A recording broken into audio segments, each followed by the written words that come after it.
गौराई विशेष प्रसाद किंवा नैवेद्य थापीवडी किंवा बेसनवडी कशी करायची ते बघूया. पण व्हिडिओ थोडा जरी आवडला तर चॅनेलला नक्की सबस्क्राईब करा. सुरुवातीला 1 वाटी बेसन घ्यायचं, त्याच वाटीने 1.5 वाटी पाणी घेऊन याला छान असं एकजीव करून घ्यायचं.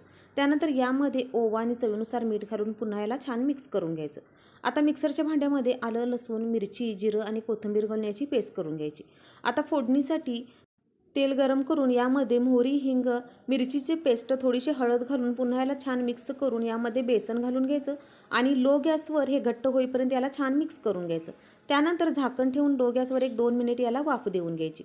त्यानंतर ताटाला तेल लावून घ्यायचं. यानंतर खोबरं किसलेलं घालून घ्यायचं, कोथिंबीर घालून घ्यायची. यानंतर बेसन घालून छान असं याला पसरून घ्यायचं. वरून देखील खोबरं, कोथिंबीर घालून पुन्हा याला छान पसरून थंड झाल्यानंतर याच्या आपल्याला हव्या त्या साईजमध्ये वड्या कट करून घ्यायच्या. त्यानंतर बेसनवडी तयार.